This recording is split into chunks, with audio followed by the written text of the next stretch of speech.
to another episode of Financial Freeway. My name is Dave, and I'm the man rocking the Ray-Bans. And today was a pretty cool day at work. It was my version of Christmas. It was take your dog to work day. I don't have a dog, so I really enjoy it when other people bring their dogs and I get to be surrounded by dogs. I'm a huge fan of the canine, and it was a great day for me. So I got to hang out with a lot of cool pooches. So I was thinking about where I wanted to take the direction of Financial Freeway, and the whole goal of Financial Freeway was to kind of give the financial advice to my kids that I was never privy to myself, that I had to learn myself. And I started really young. I started when I was 18, and my first book into the foray of the finance was a book called The Art of the Deal by Donald Trump. And I thought, well, you know what? He's a millionaire. I want to be a millionaire. So I'm going to learn from people who are a millionaire. And I think regardless of what your political stance may be on somebody, I think it is important that when you are looking for your mentors, take a look at what they have or where they are. If you want to be a cop, you want to hang around cops. If you want to be a writer, hang around writers. You want to be a comedian, you hang around comedians. Surrounding yourself with people that are where you want to be is what you want to do. You may not agree with everything that they're doing. Like, you might know someone who is a hardcore meat eater and does a paleo diet, but you're vegan. But you still love their dedication to fitness and keeping healthy.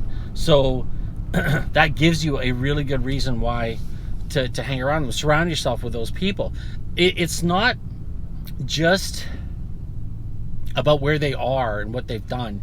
It's the mentality that they have. It's what they talk about. It's what they put out there, and it becomes part of your world when you're hanging around them. It is so true when they say if you hang around 5 businessmen, you're going to be the 6th businessman.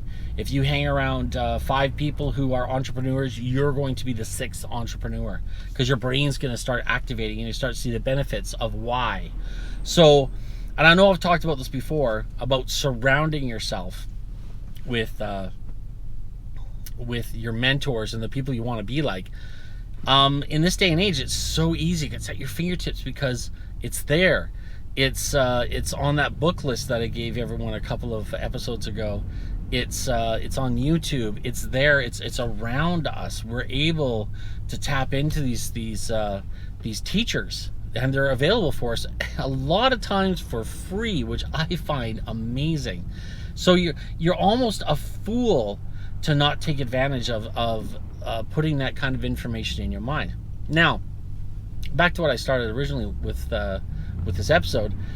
When I started this, it was when I heard about other people that aren't doing well financially. I thought, you know what, maybe I could help. Maybe I could, because I just found this innate desire to create spreadsheets and to extrapolate is what it really was. Like, if I started with an item that cost $1 and I sold it to 1 million people, I'd have $1 million. But if that item was $2.25, well, then I could greatly reduce the amount of people that I have to sell it to, which is, it's kind of the whole idea of kind of working that entrepreneurial mind.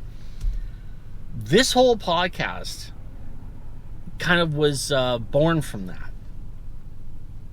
that idea that, and I don't know if it's something innate in me or if it's something that I've awoken in me or I've taught myself, but I find it almost fun and enjoyable to go from one point and figure out where I need to go.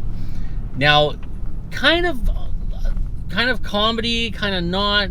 One of the things I tried to do was I want to buy a jet. And the funny thing about that is, jets are expensive. So, go ahead. All right. Yeah, there you go. Oh, that honk wasn't for me, by the way. It was the honk for the person behind me who just ran the red light. So, I want to buy a jet, and I know it sounds funny, but it's one of those things I put out there because it is so far away from where I am right now, and I'm always telling people to really expand their mind with their goals. So I thought, I put it out there. I said, I want to buy a jet. So, and this was yesterday, I think it was, and I sat down and I thought, you know what, I want to buy a jet. So I started looking online for jets, private jets, and I found a private jet, and it's in Ontario, and it was for $3.9 million. So I don't have $3.9 million, but how do I get to that? How do I get to that place where I can start actually being in that striking distance of getting a jet? So I sat down and I took the business that I just started. Me and Gabby just started the property management business. And again, this is really important. The property management business didn't cost us any money to build. It cost us nothing to build, and we're already seeing revenue coming in. And that's just going to build on itself. That's another story altogether. But I took the business that we had, and how do I get $3.9 million? How do I get within striking distance of that jet? Well, I can finance that jet. And the payments would be, pretty high, but if I lease that jet out to a charter company, that would handle a big bulk of the maintenance, storage, and financing for that jet. So now I think we're really getting close here. So now all I need is 10% of that 3.9 million. So that's $390,000. Okay, so now we're getting within the ballpark. So the business we have, me and Gabby, I tried to evaluate it with, how you evaluate a company is you take the EBITDA, the earnings before taxes and debt, blah, blah, blah, and you multiply by 5, and that's basically the valuation of the company. So if I were to take that $390,000 divided by 5, now we're somewhere in the neighborhood of having something for an annual income. We're somewhere in the neighborhood of $60,000. Yeah, somewhere about the neighborhood of $60,000. $60,000 is definitely within striking distance. $60,000. How do I make $60,000 earnings before taxes and blah, blah, blah? And I thought, so how many sales do I have to make that? I need 20 clients. Now, if I'm getting a 3% return on my sales calls, I call 100 people and 3 people say yes. That means all I need is like 580 no's. 580 no's before I get to those 20 yeses. And now it's realistic. So now all I have to do is knock on doors until I have enough people tell me to fuck off. And those people who actually think what I'm selling is worth it to them and has value to them, I only need 3% to say yes, which is kind of where my sales quotas are kind of at right now. So if I have 3% of the people say yes, I get a company that's making $60,000 a year. I keep that running for a little bit. Its valuation comes up at $400,000. I take that $400,000. I've got my deposit for the jet. I call up the charter company, say I've got a jet. I lease it to them. They handle all the payments, handle all the financing and everything. I've got myself a private jet.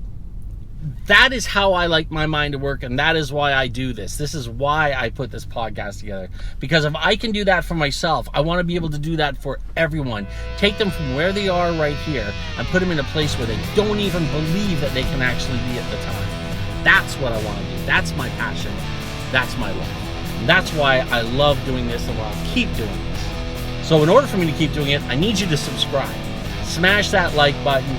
And more than anything else, what I need you to do is share. We're going to share this because I want to make sure everyone understands that a life of abundance is out there waiting for them. They just have to take it. Thanks so much for watching.